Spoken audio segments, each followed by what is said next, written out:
What do you think of when someone says 1958 Topps baseball cards? The Roger Maris rookie, maybe? Or the busy, busy, busy all-star set that really bumped up the set star power? Or how about that Ted Williams card? The one where he's staring at you and you can feel, almost taste his disappointment in you? You really let him down, dude.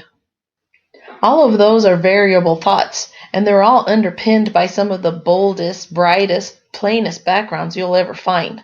I mean, if you're ever in the mood for a lesson in the light spectrum, you could do worse than studying these things.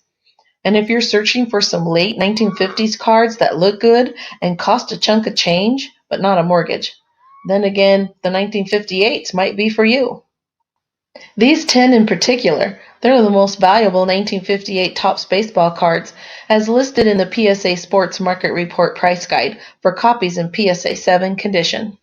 And unless your name begins with 1954 Topps, then it better also end in Mickey Mantle if you want to be champ. So yeah, 1958 Topps Mickey Mantle is the champ here, weighing in at $1,300 plus in PSA 7.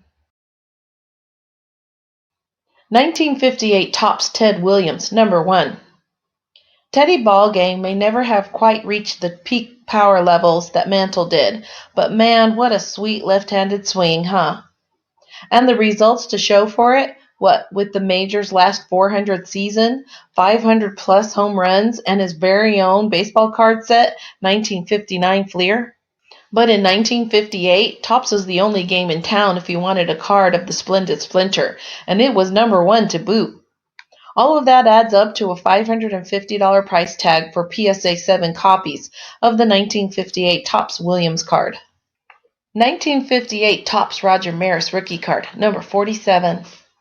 There was a time there in the 1950s and 60s when the old Kansas City A's served as a sort of quadruple A team of the mighty New York Yankees.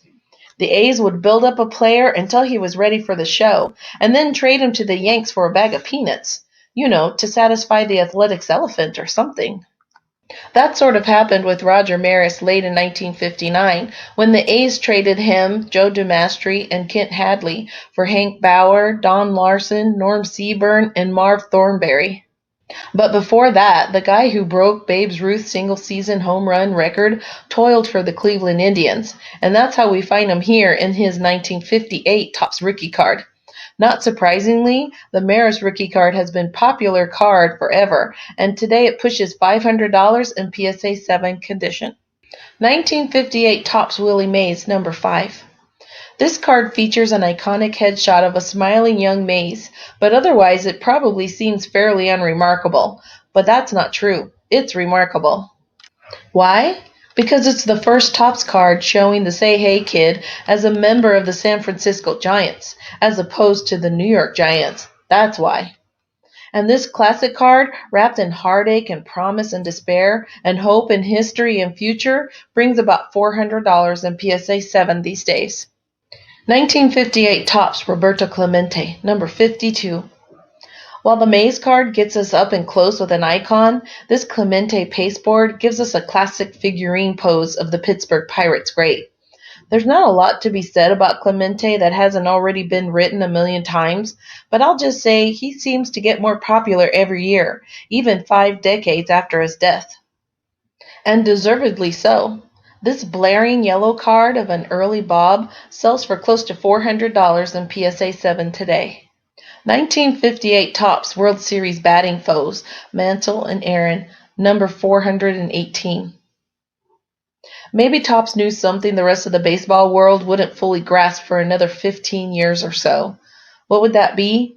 That Hank Aaron was every bit the star that Mickey Mantle was, and that Aaron was a genuine threat to Ruth's all-time homer record. Or maybe they were just showcasing the biggest stars from the 2 teams who participated in the 1957 World Series. Could be, but then you'd miss out on all that conspiracy theory type fun. Either way, Topps managed to cram an awful lot of Cooperstown clout into a little cardboard rectangle. No wonder it hammers down around $350 in slab near mint condition today. 1958 Topps Hank Aaron, number 30. Aaron's spot on this list is sort of a microcosm of his place in the game. He's always mentioned when talk turns to best ever, but he's usually overshadowed by flashier guys like Mays, Mantle, even Barry Bonds and his various troubles. That carries over to the cardboard world too, but that's alright. It just means that you can get the hammer at a relatively bargain price. In this case, the 1958 Topps, that means about $275 for a PSA 7 specimen. 1958 Topps Sandy Koufax, number 187. In 1958, hardly anyone knew who Sandy Koufax was, but that wouldn't last too long. For one thing, like Mays, Koufax would play that summer on the West Coast when his Brooklyn Dodgers moved to Los Angeles. That meant fans from sea to sea had at least some idea about the young fireballer. More importantly, of course, Koufax put together one of the most dominant runs a starting pitcher has ever reeled off in the middle of the 1960s. A demolished elbow that forced a very early retirement in 1966 when Sandy was just 30, only added to his mystique and legend. Indeed, he sailed into the Hall of Fame on his first ballot. Today, the left arm of God remains a popular hobby figure, and his 1958 Topps card brings in north of $200 in PSA 7. 1958 Topps Mickey Mantle All-Star, number 487. If you were making baseball cards in the 1950s, you'd want to squeeze in as many Mickey Mantle cards as you could too. Supply and demand, you know. And as the first set to feature separate All-Star cards, the 1958s were something of a groundbreaker, a trendsetter. This Mick card looks good too, and it tries hard to live up to the literality of All-Star. This third Mantle goes for around $150 in graded near mint condition. 1958 Topps Ernie Banks, number 310. Remember when Cal Ripken Jr. rewrote the rule book in the 1980s by being a big shortstop who could hit for power and average, and who won the MVP award in the process? Well, Ernie Banks was doing all that a quarter century earlier. And sure, Mr. Cub wasn't quite as big as Cal, but he won 2 MVP awards in a row. He wasn't allowed to stop at one because, let's play 2. The first of those came in 1958, the same summer collectors were pulling this blazing Banks card from their wax packs. Today, it'll set you back $125 or more in PSA 7 condition. Like our video? Then like our videos and subscribe to our channel. waxpackgods.com